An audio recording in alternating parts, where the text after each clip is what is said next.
This is the story of one of the most tragic incidents in aviation history. Of how a jumbo jet goes berserk, plunging up and down at 7,300 meters.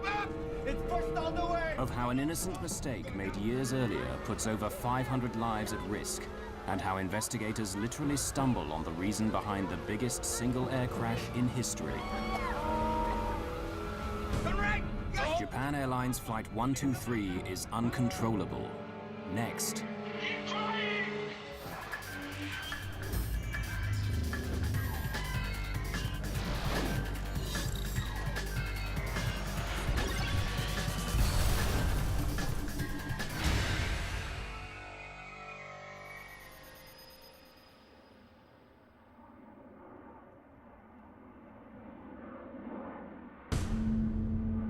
This may be the last video ever taken of Japan Airlines Flight 123.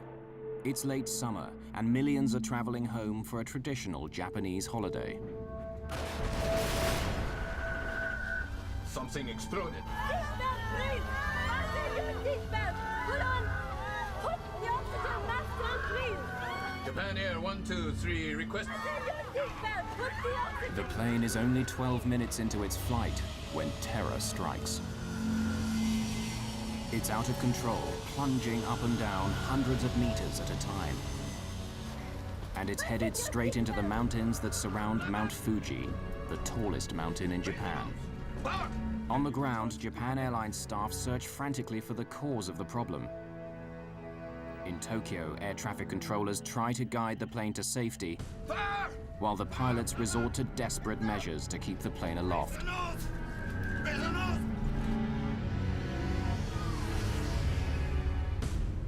Tokyo, Japan, August the 12th, 1985. In most of Japan, it's the eve of Obon, when people traditionally honor their ancestors, often returning to their place of birth for family reunions. Tokyo's Haneda Airport is crowded, with thousands trying to get home. On the tarmac, jumbo jets are lining up. Air travel is so popular here that Japan Airlines has to use 747s even for its short internal flights. Tokyo Area Control handles all aircraft over central Japan, including those on their way to and from the city's two big airports, Haneda and Narita. It's 6 o'clock in the evening, but the rush won't be over for hours. Crowded passenger lists and busy controllers make it a typical holiday weekend. Roger, approved as you request. Cathay 456, turn right on heading 250, climb and maintain flight level 240. At Haneda Airport, Japan Airlines Flight 123 is boarding.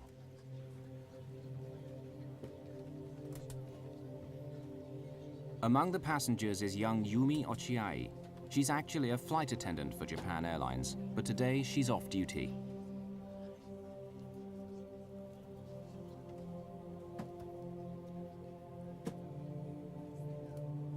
Yumi takes a seat, 4 rows from the back of the plane. At 6:12 in the evening, Flight 123 takes off, heading for the industrial city of Osaka, 400 kilometers to the west.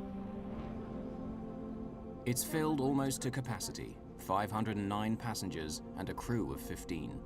Japan Air 123, contact Tokyo departure. Roger, Japan Air 123. Air 1. Captain Masami Takahama is 49 years old and one of the airline's senior training captains.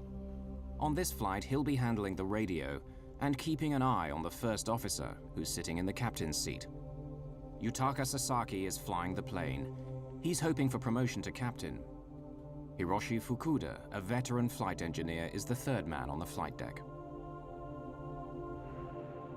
Tokyo departure, Japan Air 123. Passing 800. JAL 123's route will take it south over Enshu Bay, then southwest along the coast, until finally taking a sharp right turn to land in Osaka. The flight will take 54 minutes. Flight 123 is leaving Tokyo behind, climbing to 7,300 meters. 12 minutes into this short flight, the plane's black box shows that all is going well. Hello, Pet. What's the problem? Someone wants to go to the restroom. Shall I let him? The plane's black box records a routine request from a passenger. He wants to use the bathroom before the seatbelt light is turned off. Be careful, please. An ordinary request on a routine day.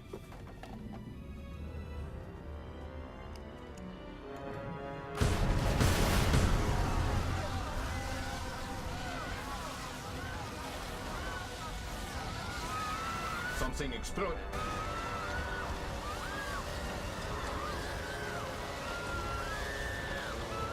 Air is rushing out of the cabin. The oxygen masks drop down automatically when the air pressure falls. Please! Put the oxygen mask on, please! Fasten seatbelt! Seatbelt, please! Fasten your seatbelt! Put on... The explosion, the sudden loss of pressure in the cabin. There must be a hole in the aircraft. Gear door. Check gear. Gear. What? Check gear. Gear. The pilot's first thought is that the landing gear doors have blown off. Squawk 77. 7700 is the emergency code. When the crew radios this code to the ground, air traffic control will know the plane is in trouble.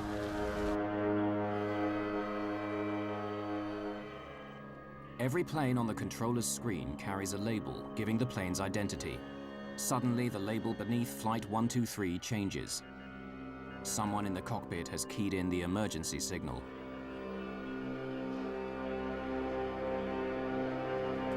Fasten seatbelt! Seatbelt, please! The plane's crew members are baffled. They know only that there's been a loud noise, some sort of explosion, a subsequent drop in cabin pressure, and a growing loss of control. Yet their instruments offer no clues to the mystery. Engines. Oh, engine's okay. Ominously, the pilots can't get the plane to respond. It's dropping. Right turn. Right turn. Hydraulic pressure. It's dropping. The plane's flight controls are powered by hydraulic pressure. The elevator, which makes the plane go up and down, the rudder, and ailerons, which make it turn. On a big modern jet, all these are too heavy to operate with cables and levers. Instead, they're controlled by hydraulic fluid, which flows in pipes around the aircraft. It's the lifeblood of the plane. Tokyo, Japan Air 123, request immediate. Trouble. Request return back to Haneda. Over. Roger, approved as you request. Turn right heading 090. Put the mask on securely. Put the band around your head like this. Don't bang so much. Yes. Crew members, please help out with the oxygen bottles. Repair the oxygen bottles, please. Don't bang so much. Turn it back. It won't go back. Nothing seems to be working. All the controls are dead. They're 7,300 meters up in the air, traveling at nearly 540 kilometers an hour, and unable to control the plane. Turn right. Descend. In the growing uncertainty of the situation, the pilots know they need to get down fast. Descending. The controller is puzzled. Instead of making the anticipated 180-degree turn back to the airport, the plane now veers off its course, but not towards Haneda. No. No, 123. Negative, negative, negative. Please confirm that you are declaring emergency. That's right? That's affirmative. Request the nature of your emergency. Hydraulic pressure all lost. All lost. No. Look. All lost. Yes. The company. Please make a request to the company, please. Do you want to make a fuss? The crew seem paralyzed and don't radio the airline or answer the tower. The officials on the ground don't know that the plane has lost its hydraulic power, but their screens tell them it's flying erratically and is possibly out of control. Right turn. Descend. Look at his altitude. Up and down, up and down. But now, on control. Put your heart into it or it'll stall. The hydraulics failure has caused a serious problem. For the last few minutes, the plane has begun flying in an alarming pattern. First, it climbs steeply, then tips over and goes into a terrifying dive of 1,200 meters, only to level off and begin to climb again. This repeats itself over and over again. The pilots cannot understand this bizarre behavior. and they are powerless to stop it.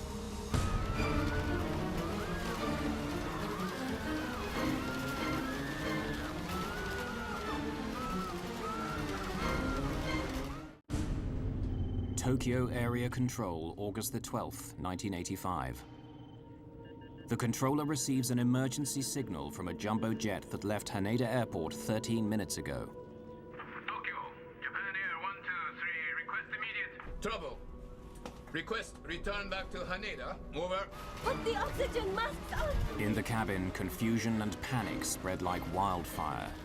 There's been an explosion, and now some passengers are gasping for air. Fasten seatbelt! Seatbelt, please! Hydraulic pressure has dropped! The plane's precious hydraulic fluid is gone. That's why the flight controls aren't working properly. Don't bang so much. Turn it back. It won't go back! Airline personnel are trained to take charge in a crisis, and passenger Yumi Ochiai helps out even though off duty. For the children! At Tokyo Control, the controller is now joined by his supervisor. JAL 123, he's declared an emergency. Says it's uncontrollable. He says he wants to go back to Haneda, but his heading is all wrong. He can't seem to turn. Get him to Nagoya. That'll be the easiest. It's a straight line. The best solution would be for the plane to switch course to Nagoya Airport, which is 128 kilometers straight ahead. But they'd need to start descending immediately if they're going to land there.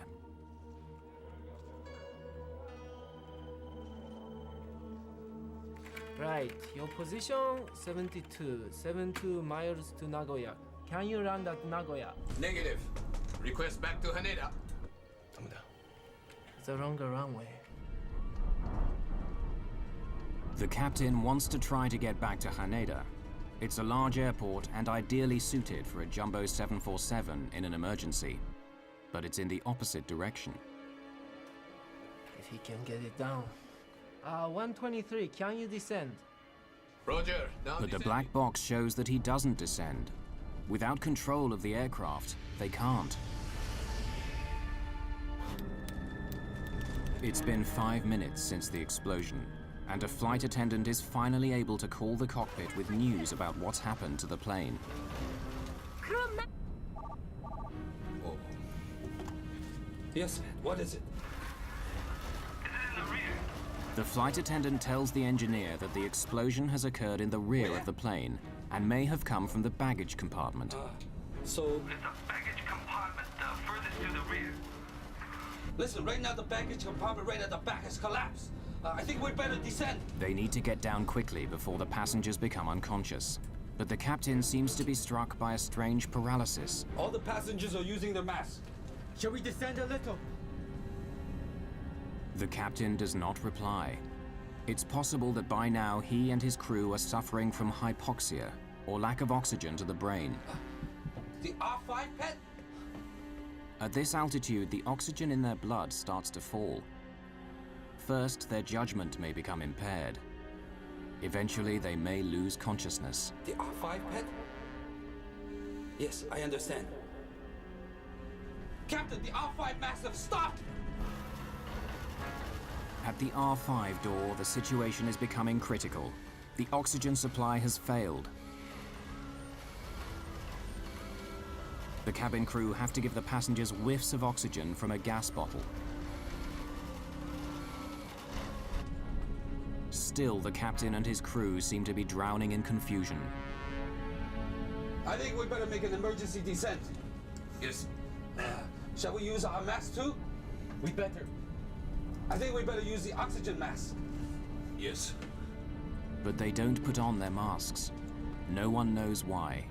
It might be indecision or hypoxia beginning to cloud their judgment. At Japan Airlines in Tokyo, flight operations have been alerted to the emergency, but are as mystified as everyone else on the ground. All they know is that over 500 lives are at stake.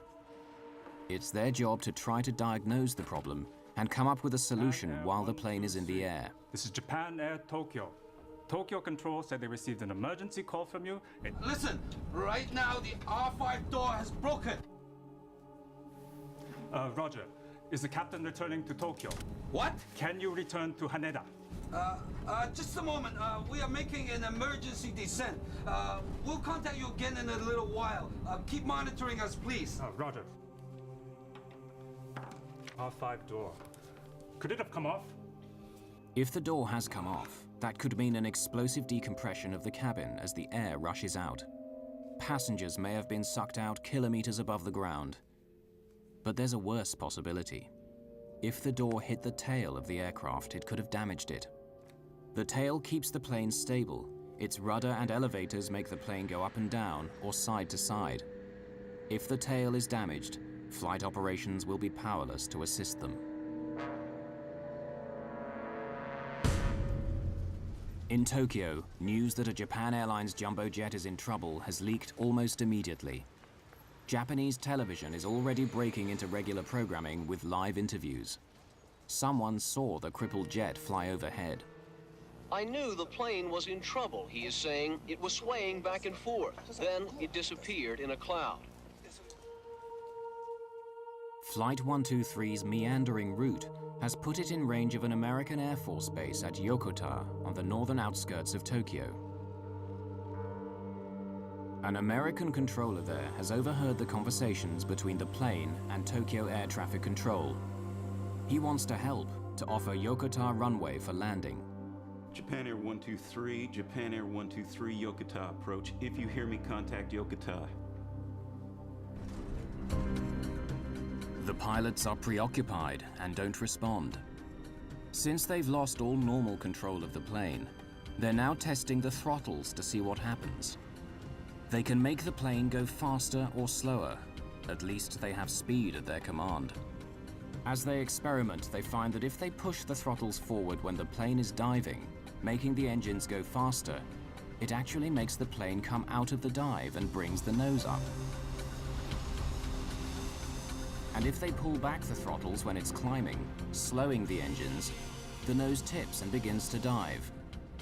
These actions are the opposite of what a pilot would normally do, but it seems to work, and they begin to flatten out the mad roller coaster ride. Then a second experiment.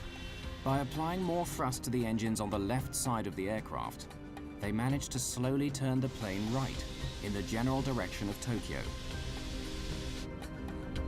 But then their luck runs out.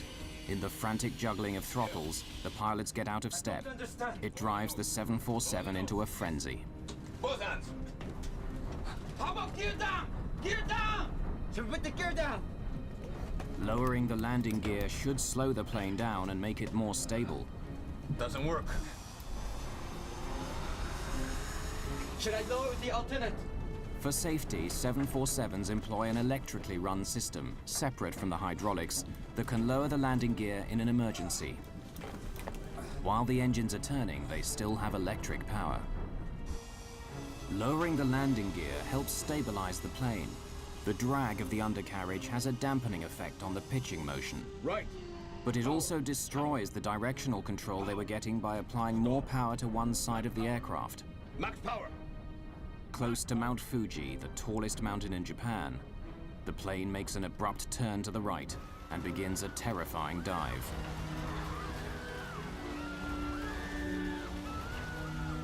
The plane is falling at 900 meters a minute, twice the normal rate of descent.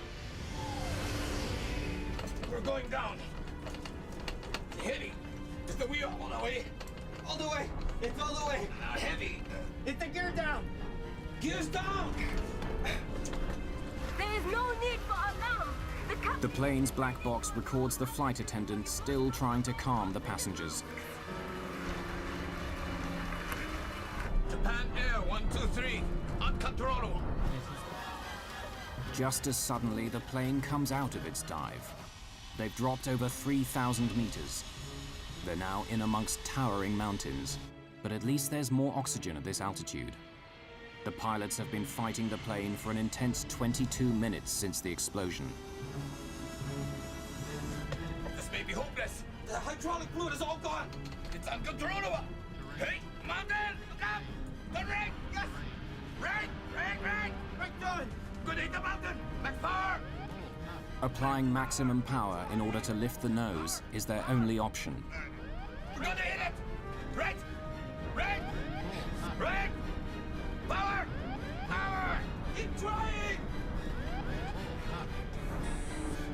In their efforts to control the plane, they've allowed the speed to drop too much.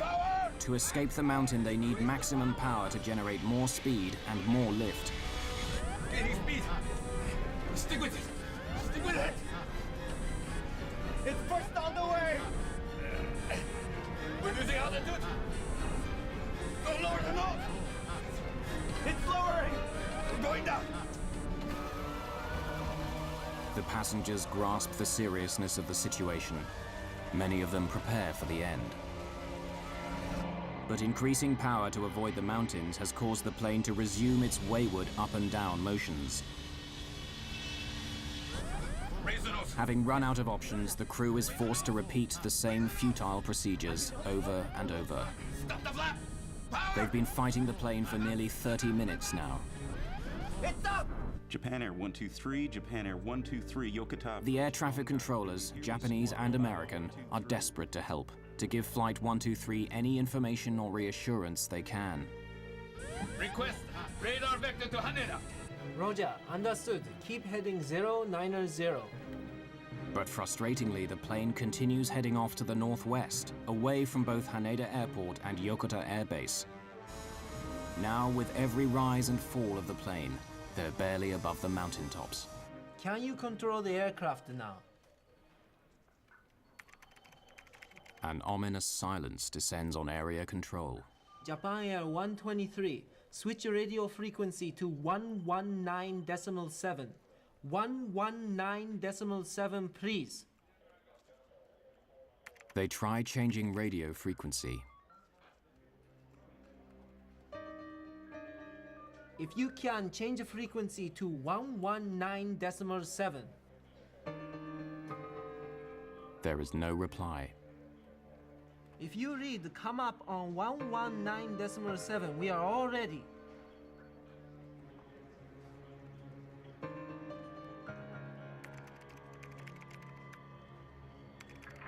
Japan Air 123, yes, we've selected 119.7. What is our position?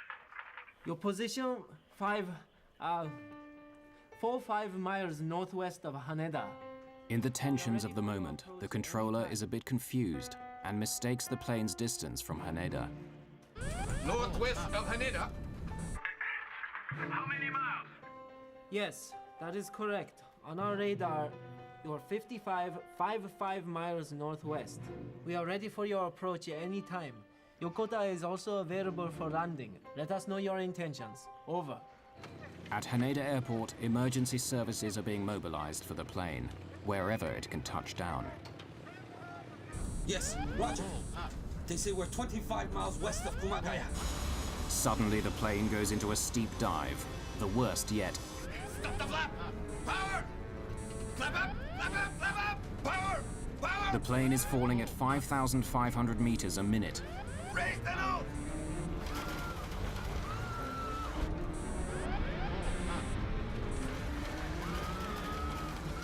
Flap up. Flap up. Flap up. It's up. Raise the nose. Raise the nose.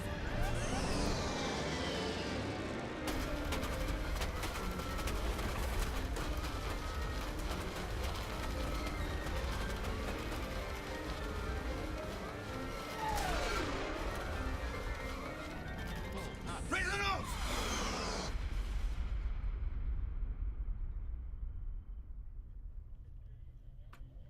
Japan Air 123. Japan Air 123. Can you hear me? Japan Air 123, Japan Air 123, do you read? Japan Air 123. Japan Air 123. Japan Air 123 is gone.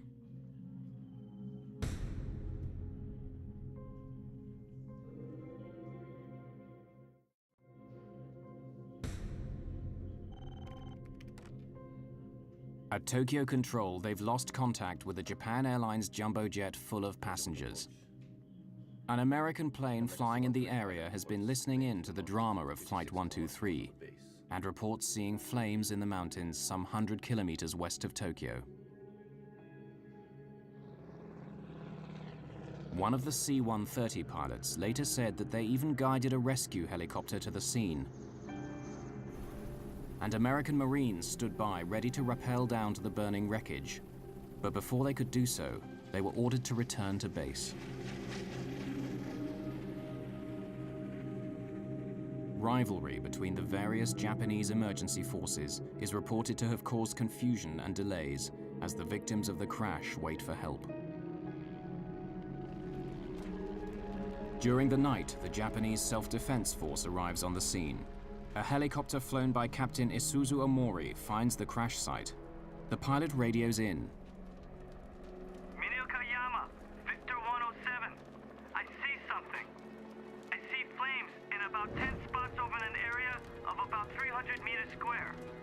Victor 107, Minokayama. Is there any sign of survivors? Victor 107, no signs of survivors. Visibility poor. Too much smoke. Victor 107, can you land to investigate? Not a chance. It's a 45-degree slope down there. Nowhere to put down. And there's fire everywhere.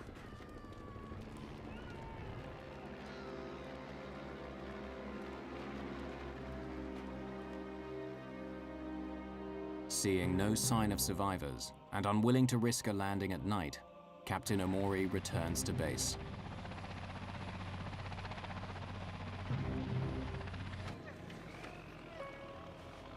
Meanwhile, a team of rescuers is on its way by road. But since they don't expect to find anyone alive, they spend the night in a village 68 kilometers from the crash site.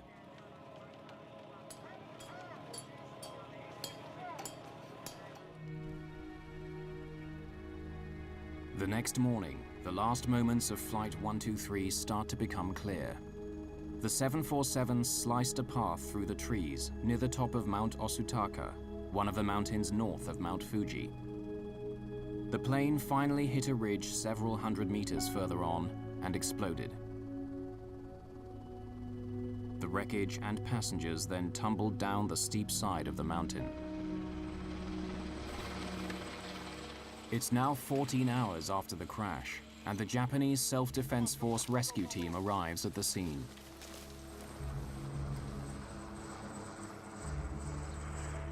They are confronted with the worst single aircraft accident in history.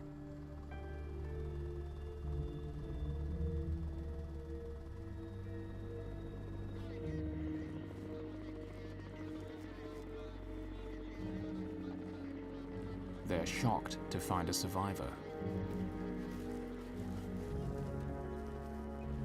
It's the off-duty flight attendant, Yumi Ochiai, still hanging on to life.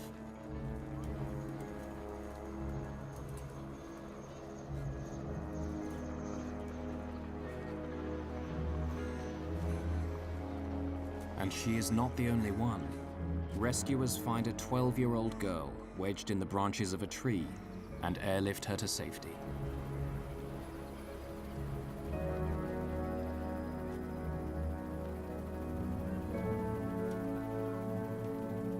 Incredibly, 2 more passengers are alive, a young mother and her 8-year-old daughter. It's nothing short of a miracle. But how have these 4 survived? The human body is believed to be able to stand a forward deceleration of up to 25 times the force of gravity.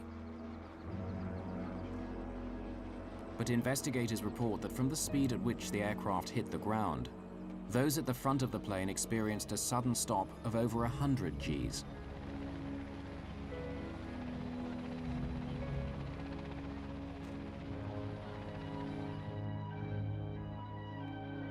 The 4 survivors are hurried to a hospital in Fujioka City. Investigators will soon discover that all 4 of the surviving passengers were seated in the last 7 rows. This is how they survived. In the back of the 747, the impact forces were much less. Sheer luck had protected them from the flying debris. Yumi Ochiai has a broken pelvis and a fractured arm. She tells a disturbing story of what happened as she lay on the mountain, awaiting rescue, and that many more passengers survived the crash. After the crash, I heard harsh panting and gasping noises from many people. I heard it coming from everywhere, all around me. It's clear now that many died in the cold night air, waiting for rescue. The crash of this jumbo jet would normally be a strictly Japanese affair, but it sets aviation alarm bells ringing around the world. Only weeks earlier, an Air India 747 had gone down in the Atlantic, killing 329 people. Now another 520 dead. Was there something wrong with the 747, the world's biggest jet? Could there be some unknown design fault? There were some 600 747s flying worldwide. A problem with the plane would have grave consequences for aviation. Ron Schleid, a top investigator with America's National Transportation Safety Board, the NTSB, was assigned the case. So it was a very big concern on our part about whether there was a problem with the 747, an airworthiness problem. And so we had to jump on this very quickly to learn what happened. During the late 70s and 80s, Ron Schleid was involved with many of the major foreign investigations for the NTSB. He's familiar with the sensitivities of working with foreign governments and heads to Tokyo, where he'll meet the rest of his team, representatives from Boeing, the plane's manufacturer, and an engineer from America's Federal Aviation Administration. When I arrived in Tokyo, the atmosphere in Japan was extremely stressful. The news media were everywhere. There was a tremendous amount of anger. Once in Japan, Schleid found that the local Japanese police had taken over the investigation and were treating it like a crime scene, diligently observing his team's every move. Everyone was considered suspicious. Japanese airline personnel, Boeing personnel, were considered suspicious. They weren't even allowed to go to the accident site. Schleid had to wait for 2 days before the Japanese authorities would allow him to visit the site. I was able to convince the Japanese to allow us to take Boeing people to the site with the stipulation that the Boeing people stuck very close to us, and we supervised them while they were on scene. They could not operate on their own. Schleid found that to gain access to the site, the Japanese had quickly constructed helicopter landing pads.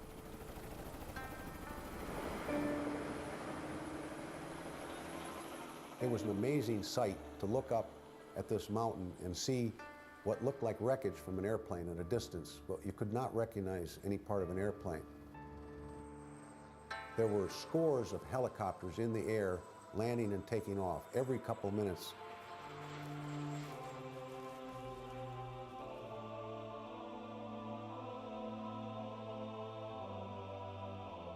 Amidst the wreckage of JAL 123, Schleid found that some families of the victims had managed to scramble to the remote mountain site on foot and build shrines to their loved ones. From above, flowers rained down on the investigators. I recall these big white, I believe they were Chinook helicopters, flying over, and there were families aboard the helicopters looking at the accident site. They were quite high, and they were dropping flower petals down onto the accident site. The one thing that we found when we got to the accident site was that many of the passengers had a lot of time to think about the end. So they wrote notes to their loved ones and left them in the back of the seats or in their pockets.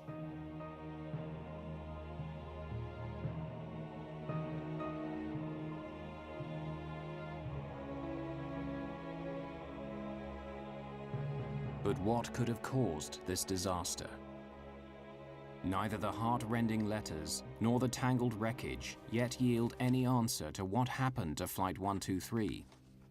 Still, the main thing the investigators have to go on are the words on the plane's cockpit voice recorder, those of the plane's flight engineer who had said that door R5 was broken.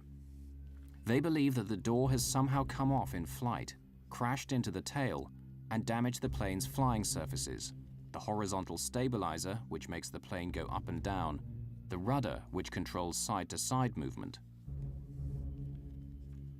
But then, a piece of news that destroys that theory totally.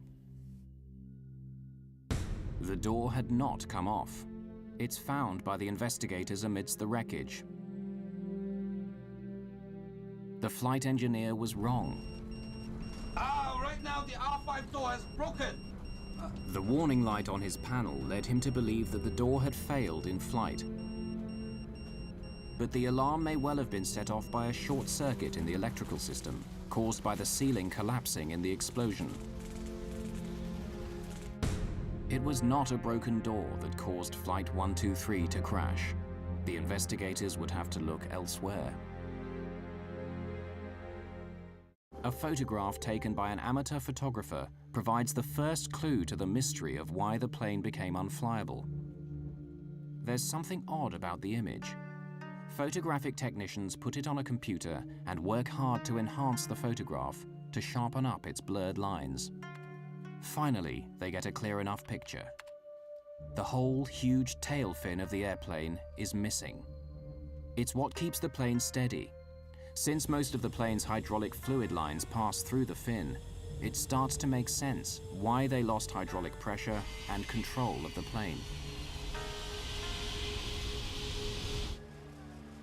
Then, a Japanese Navy ship steaming across the bay south of Tokyo came upon the plane's tail fin floating on the sea. It's at the very spot where the plane had first reported an emergency. Investigators are now certain that the starting point of the accident must have something to do with the tail of the aircraft.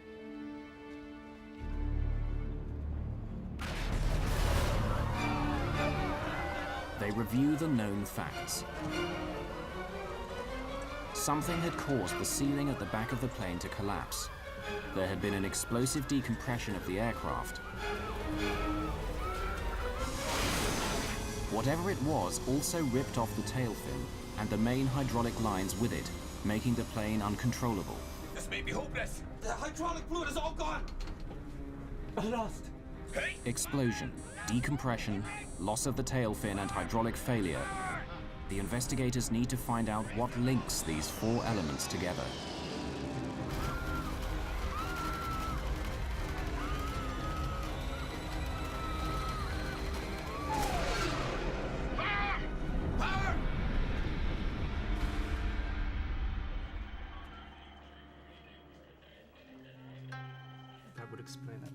Routinely, the investigators begin by looking back into the plane's history. And they make an intriguing discovery. The plane had been in another accident 7 years earlier.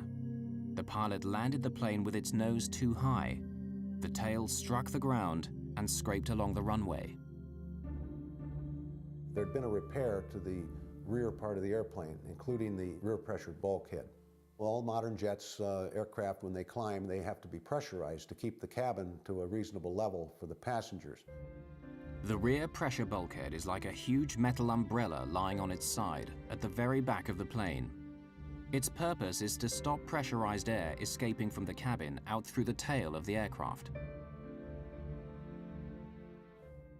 7 years earlier, Japan Airlines called in Boeing to repair the cracked bulkhead. Boeing engineers spliced a new panel into the damaged bulkhead. But at the accident site of Flight 123 in 1985, Ron Schleid stumbled across a piece of wreckage that unraveled the whole mystery. It was a piece of this new panel that had been spliced into the bulkhead. The repair had in fact not been done correctly. There was only one row of rivets holding that joint together, where there should have been 2 rows of rivets holding the joint together. To explain to the Japanese investigators what he discovered, Ron Schleid sketched out how the repair should have been made and the mistake that had been made. It was a catastrophic error. The rivets were carrying twice the force they should have been. From the moment the repair was done, it was simply a matter of time. The investigators found that a simple human error had led to this. Raise the nose! Raise the nose!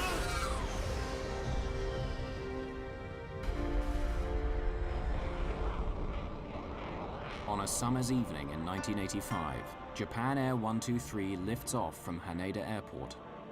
It's the 12,319th takeoff since the repair of the damaged bulkhead, a repair that the investigators calculated would only hold for 10,000 flights.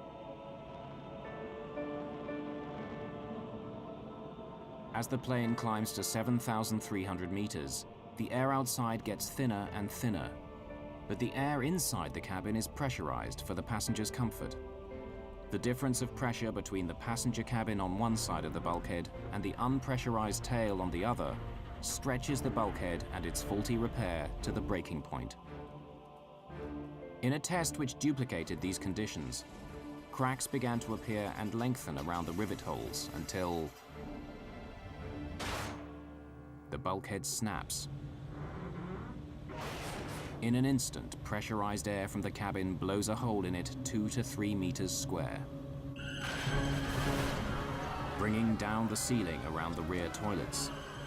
The highly pressurized air blasts its way into the tail fin of the aircraft and simply blows it off. From that moment on, the plane is doomed. The pilots don't know, and will never know, that most of the tail of their aircraft is missing, blown off into the sea below along with the crucial hydraulic lines that allow them to control the plane.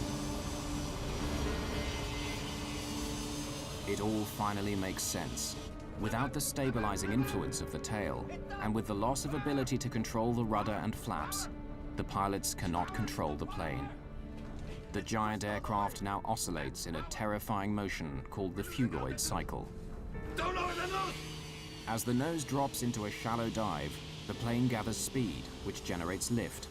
The nose rises again, and the plane begins to climb until it loses speed, tips over, and begins to fall again. The whole cycle repeats itself over and over again. Flight 123 is now plunging up and down in terrifying dives, sometimes several hundred meters at a time. It really could be considered a miracle that the pilots were able to keep the airplane flying for 30 minutes or more after having lost all the hydraulics in their flight controls. But it kept circling and eventually worked its way into the mountains, and it became impossible for them to land. There was no real alternative for them at all, except to fly as long as they could and hope for some miracle, which never occurred. Back in Tokyo, as the cause of the JAL accident was identified, Ron Schleid had to break the news to his colleague from Boeing, one of the top designers of the 747.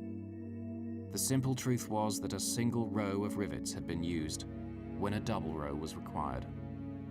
And when we described our findings to him, you can imagine this Boeing man became very, very upset. Personally was crying because of the fact that his airplane that he designed and then the people that did the repair, because it was Boeing people that designed and did the repair, had made an improper repair that caused the airplane to crash. The Japanese police wanted to bring criminal charges against Boeing for its part in the tragedy, but the prosecutors decided not to go ahead. Boeing's reputation was damaged, but if they could derive any comfort at all from this tragedy, it was that there was no inherent fault in the 747. The plane continues on to become one of the most successful civil aircraft of all time. However, Japan Airlines, the innocent party, had no such comfort. After I left the scene and came home, it was my understanding that one of the senior Japanese Airlines maintenance managers actually committed suicide. The Japanese Airlines president resigned. The bookings slumped. Rumors abounded in Japan that the airline was indeed guilty and that Boeing was just taking the rap for a valuable customer. It's taken years for Japan Airlines to recover from this experience, the worst single plane crash in history.